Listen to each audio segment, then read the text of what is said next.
নির্মল বাংলা গড়ে তোলার লক্ষ্যে নিয়ে 3 জেলার পঞ্চায়েতের সঙ্গে আয়োজিত হলো রিভিউ মিটিং।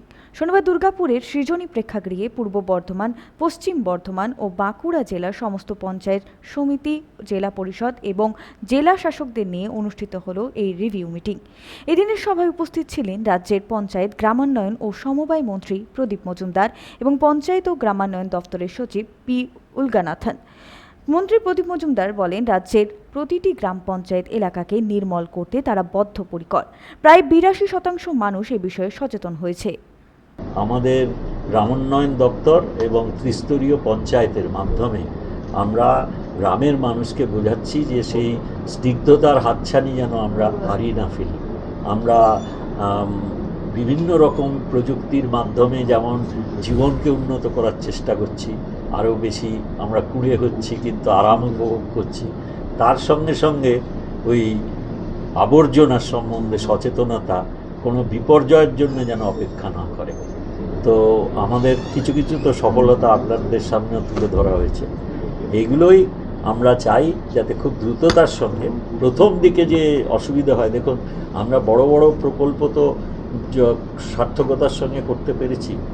ওডিএফ প্লাস 82% হয়েছে, যা যাচাই করা হয়েছে, মানে আরও বেশি হয়েছে, আমার ধারণা 90% বেশি হয়ে গেছে, কিন্তু সেগুলো এখনও প্রমাণ আমাদের হাতে নেই, সেই জন্য আমরা 82%ই বলছি।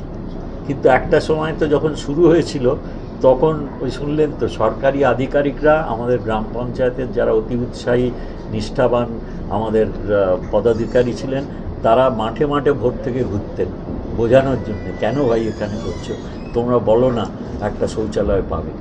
তো এইভাবে শুরু হওয়া থেকে আজকে যদি 82% হয়ে থাকে জনসংখ্যা স্ফীতি সত্ত্বেও, তাহলে আমরা এতেও সফল হব। এদিনের সভায় নির্মল পঞ্চায়েত গড়ে তোলার জন্য বিভিন্ন সচেতনতার বার্তা দেওয়া হয় এবং জেলার মধ্যে নির্মল প্রকল্পে এগিয়ে থাকা কাজরা গ্রাম পঞ্চায়েত এবং গোপালপুর গ্রাম পঞ্চায়েত হাতে পুরস্কার তুলে দেন মন্ত্রী প্রদীপ মজুমদার।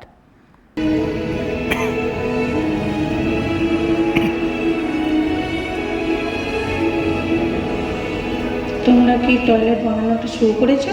হ্যাঁ, আপনারা বলে দিয়েছেন, সেই পরিমাণ করে আমরা শুরু করেছি। এইভাবে বাস্তব পরিবর্তন ঘটে। সনাতন গড়াই, 99 নিউজ বাংলা, দুর্গাপুর।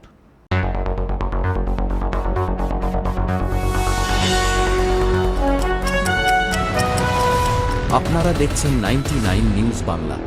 বদলাবো আমরা।